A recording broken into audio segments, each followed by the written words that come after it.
ገባሽ? አይገባኝም እኮ እንዴት? እንደውም ሁሉም ነገር ለዝራ ነግሯለሁ። ምን አባሽ ብለሽ ነው የምትነግሪው? ሆን ብለሽ እዚህ ነገር ውስጥ እንዳስገባሽኝና ለራስ ጥቅም ስትይ ሚስቱ እንዳደረግሽኝ ነው።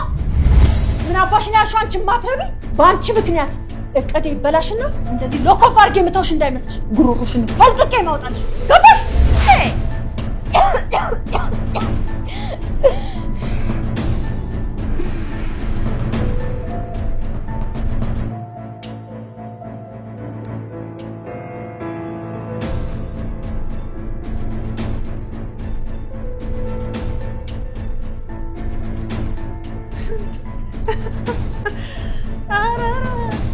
አንቺ ምን እየሆንሽ ነው? ያምሻል? ኮተትሽን ይዘሽ ከዚህ ቤት ውጪ እያልኩሽ ጭራሽ አንቺ ዘና ብለሽ ጁስሽን ትጠጪልኛለሽ? ከዚህ በኋላ እውነቱን ሳታውቂ ቀርሽ አይመስለኝም። ስለምን አባሽ እውነት ነው የምታወሪው? ስለምን አባሽ እውነት ነው የምታወሪው? ያቺ አጣደ የምታዋጣሽ መስሎ መሰቃየት አልፈልግም። በቃ ፍታኝ።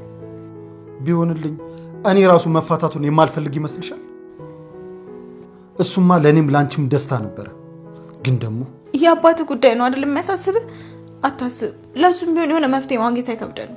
ምን አይነት መፍትሄ ንገሪኛ።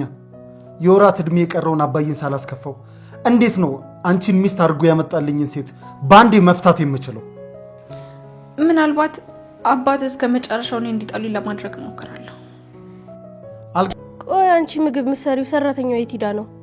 ነው ወይስ እንዳልሽው ከኪችን አውጥተሽ ለወንድሜ ልደሪያት ነው? ወንድምሽ ጠንከር ብሎ ሚስቱ ያድርጋት እንጂ እኔ እንዴት ነው እንደዚህ የማደርገው?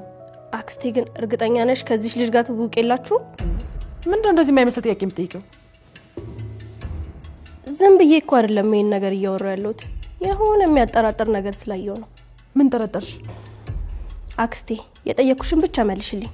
እቺን ሰራተኛ ከዚህ በፊት ታውቂያታለሽ ወይስ አታውቂያትም? በፍጹም። ሰላም ሰላም ውዴ ቻናሌ ቤተሰቦች እንዴት ናችሁልኝ? እንዲሁም የሀብል ድራማ ተከታታዮች ደህና ናችሁ ወይ? ሀብል በክፍል 3 እንግዲህ እንደሚታወቀው አዲስ ተከታታይ ድራማ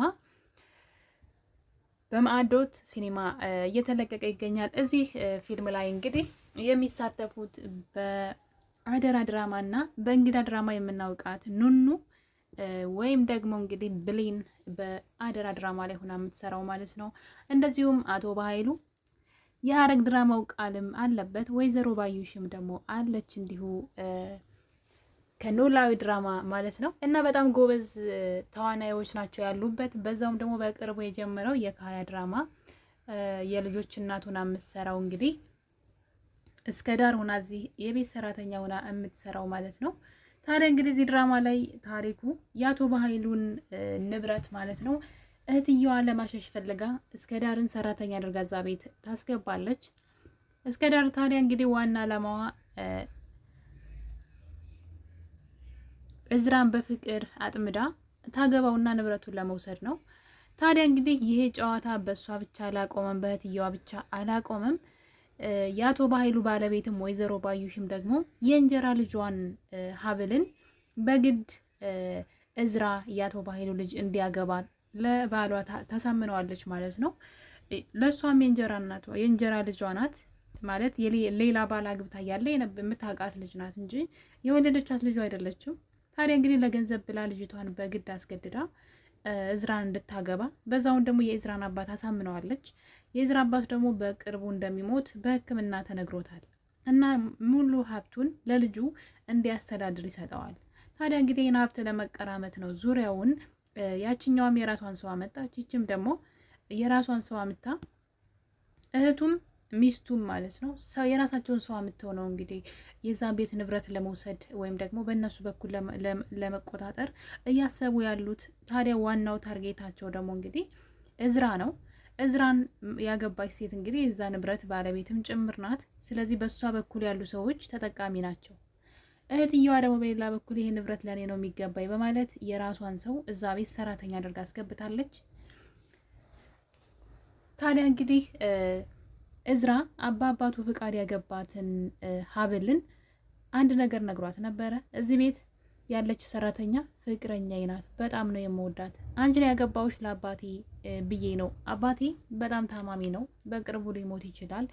ስለዚህ በህይወት እያለ ላስደስተው ስለምፈልግና ለዛ ነው ሳላውቅሽ በአባቴ ግፊት ያገባውሽ በማለት እንግዲህ የተጋቡለት ቁርጡን ነግሯታል። ፍቅረኛ እንዳለው የሚወዳት ፍቅረኛ እንዳለችና በዛ ቢባል 1 ዓመት ብቻ በትዳር እንደሚቆዩ ነግሯት ነበረ። ታዲያ ነገር በዚህ እያለ እሷም እንግዲህ እንደማትፈለግና ሲጀመርም በእንጀራ እናትየዋ ግዳጅ ስለሆነ ያገባችው እሱን አፍቅራው ወደው አይደለም። ታዲያ አሁን ላይ በጣም ጫና እየተደረገባት ነው ሀብል ማለት ነው። ምክንያቱም ቤት ውስጥ መናቅ አለ። ቤት ውስጥ የሰውየው እህት አለች፣ የአቶ በኃይሉ እህት ማለት ነው። እሷም የዛን ቤት ንብረት ትፈልጋለች። ስለዚህ የቤት ሰራተኛዋ የእሷ ሰው ናት። እስከ ዳር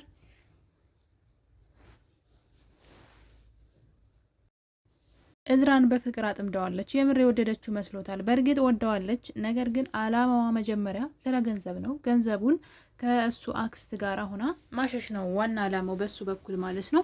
ታዲያ ግን ደግሞ ይህንን ጨዋታ እንጀራ እናትየዋም ደግሞ ተቀላቅላበት፣ እሷ ደግሞ የራሷን ሰው አምታ እንግዲህ አሁን ላይ ሚስት የሆነችው ማናት? ብሌን ወይም ደግሞ ሀብል ናት ማለት ነው። ሀብል ሚስት እስከሆነች ድረስ ወደዳትም አልወደዳትም የዛ ቤት እመቤት፣ የዛ ቤት ተቆጣጣሪ ናት ማለት ነው። የቤት ሰራተኛዋና አክስትየዋ ደግሞ እንግዲህ ይችን ልጅ እያሰቃዩት ነው። ተማራ ቤቱን ለቃ እንድትሄድ እንድትፈተው ማለት ነው።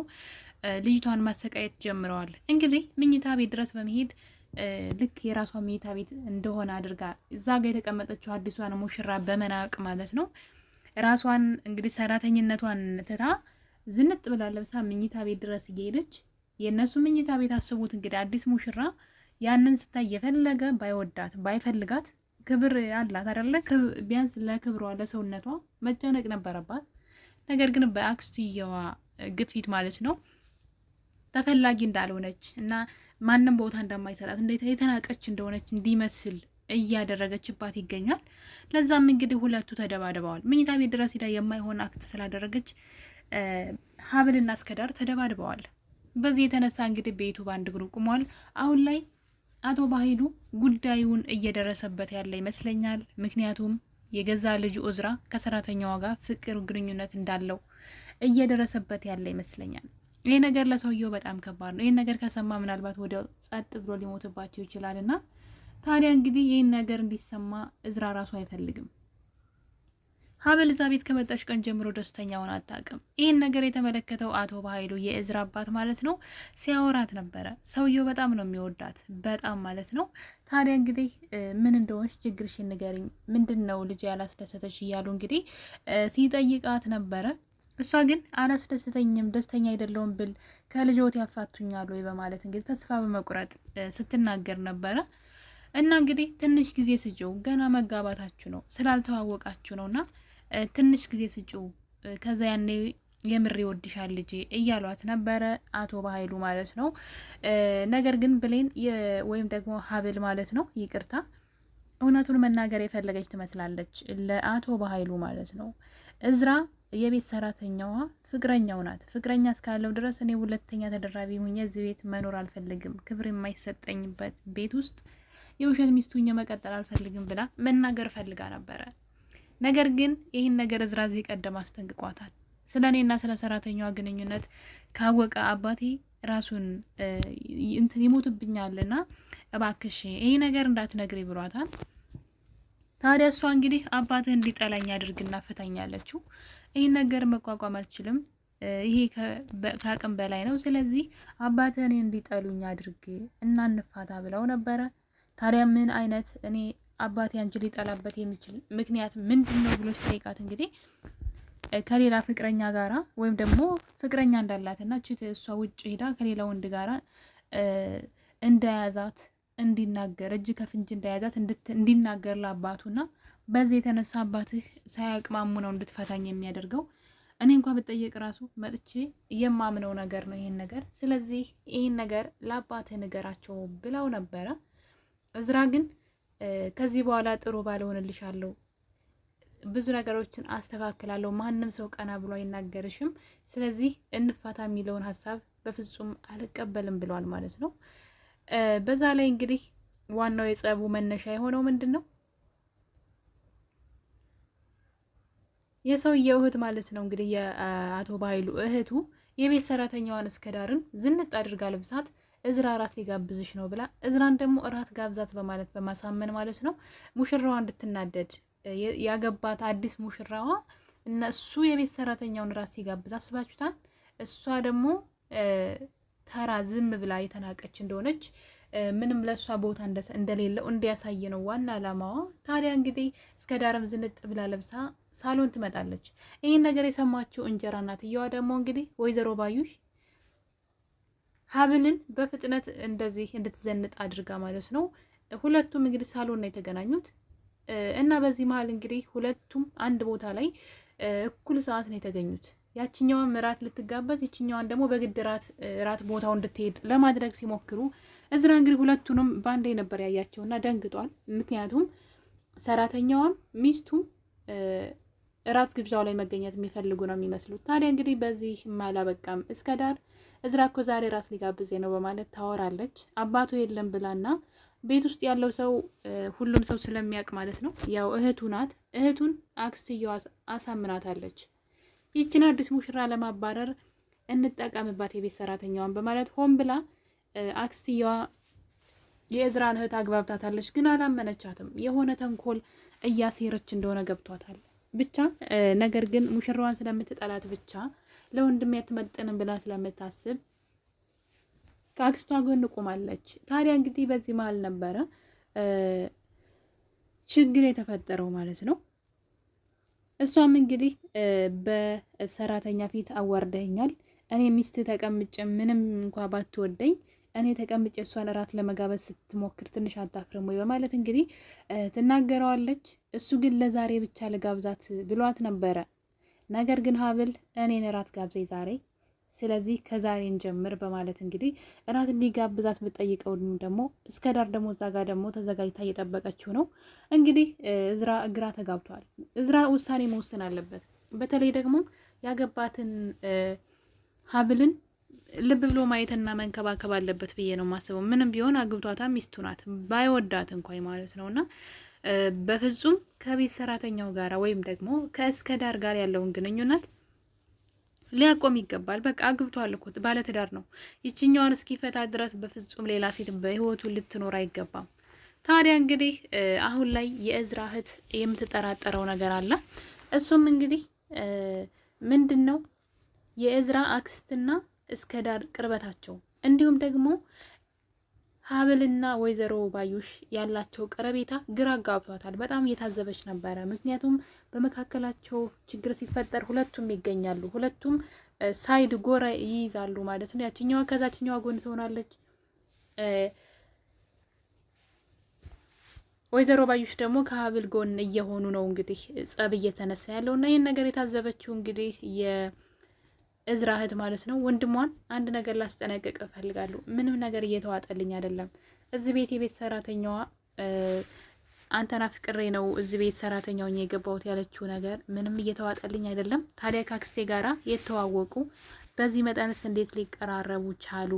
ስለዚህ የሆነ ያልገባን የተደበቀ ነገር አለ በማለት ወንድሟን እያስጠነቀቀችው ትገኛለች። እና ወንድምየውም በዛ ላይ ደግሞ እንጀራ እናታችን ከሀብል ጋር ያላት ግንኙነት ምንድን ነው? ጸብ እንኳ ሲነሳ እሷ ከእሷ ጎን ትቆማለች፣ ያችኛዋ ከዛችኛዋ ጎን ትቆማለች። ያ ማለት በመካከላቸው የሆነ ነገር አለ ማለት ነው። ስለዚህ አንተ ተጠንቀቅ ብላው ነበረ። ምናልባት ሀብታችንን በአቋራጭ ለመውሰድ ፈልገው ሊሆን ይችላል። ሁለቱም የራሳቸውን ሰው አመታው ሊሆን ስለሚችል ተጠንቀቅ ብለዋለች እዝራም ይሄ ነገር ገብቶታል። እንግዲህ ከዚህ በኋላ ሀብልን አያስከፋትም ብለን እናስባለን። የጊዜ ጉዳይ ነው እንጂ ሀብልን መውለዱ አይቀርም። አባቱ በጣም ነው የሚወዳት። እንዲሁ ምንም ገና አዲስ ናት እኮ ምንም አላዩዋትም፣ ግን እንዲሁ ገና ሲያዩዋት የወደዷት ናትና ስለዚህ እዝራም ደግሞ የጊዜ ጉዳይ ነው እንጂ ትክክለኛው አይኑ ሲገለጥለት የምታስብለት ምናልባትም ለእንጀራ እናቷ ሳትወግን ከሱ ጎን የምትሆን ይመስለኛል። እንጀራ እናትየዋ ዋና ሀሳቧ ሀብል የዛ ቤት ምራት እንድትሆን አይደለም። ሀብልን ምራት አድርጋ ንብረቱን እሷ ማሸሽ ነው የምትፈልገው በሷ በኩል ማለት ነውና፣ ነገር ግን ቀጣይ እንግዲህ ሀብል ልታደርግ የምችለው ከእዝራ ጎን መቆም ነው ማለት ነው። እዝራን መንከባከብና የሱ ሚስት ትክክለኛ ሚስትን መሆንንና የዛን ቤት ኃላፊነት መሸከም የምትጀምር ይመስለኛል። ያኔ የቤት ሰራተኛዋ እስከ ዳርም ሆነች አክስትየዋ ማንም ሰው በዛ ቤት ውስጥ ማዘዝ አይችልም። ያኔ እንግዲህ በትክክል ቤቷ መምራት ከቻለችና እዝራን ደግሞ እንዲወዳት ካደረገች እርግጠኛ ነኝ እዝራ ሀብልን መውደዱ አይቀርም፣ የጊዜ ጉዳይ ነው እንጂ። ምክንያቱም ደግሞ አሁን ላይ ለአባቱ ሲል እሷን መንከባከብ ጀምሯል። ያችኛዋ የቤት ሰራተኛዋ ወይም ደግሞ እስከ ዳር ማለት ነው፣ እስከ ዳር የምትጠይቀውን ነገር ሀብልም እየጠየቀችው ነው በተመሳሳይ ሰዓት ማለት ነው። ያ ማለት ለዛችኛዋ ጊዜ እንዳይኖረውና ትዳሩ ላይ እንዲያተኩር እየረዳችው ያለ ይመስለኛል። በተደጋጋሚ ፍታኝ ነገር በቅቶኛን ብትለውም እሱ ግን ጭራሽ አሁን መቼም አልፈታሽም እያላት ይገኛል። እንግዲህ በቀጣይስ ሀብል ክፍል 3 እንግዲህ ዛሬው ትረካይን ይመስል ነበር። በቀጣይ ሀብል ድራማ ላይ ምን ይፈጠራል? ሀብልስ ምን ልታደርግ ትችላለች ከዚህ በኋላ? ምክንያቱም እዝራ አልፈታሽም ብሏታል። እዝራ ካልፈታት ደግሞ ኃላፊነት መሸከም ግድ ሌላት ይገባል ማለት ነው። ቤቱን ልትቆጣጠር፣ በተለይ ደግሞ አባቱ ኃላፊነት ሰጥቷታል። በጣም ጎበዝና ጠንካራ ቆንጆ ምርጥ ልጅ ነሽ፣ ስለዚህ ላንቺ ቤቱን ኃላፊነት እሰጣለሁ እያላት ነው። ስለዚህ በቀጣይ የሚሆነው ሀብል ወገቧን ታጥቃ መብቷን ታስከበራለች ብዬ አስባለሁ። ሙሉ የቤቱ ባለቤት እሷ ትሆናለች፣ እሷና ባሏ ማለት ነው። ውድ ቤተሰቦች በቀጣይ በክፍል 4 እስከምንገናኝ ድረስ የዛሬው የሀብል ድራማ ትረካችን ይህን ይመስል ነበር። እንደወደዳችሁ ተስፋ አድርጋለሁ። መልካም ጊዜ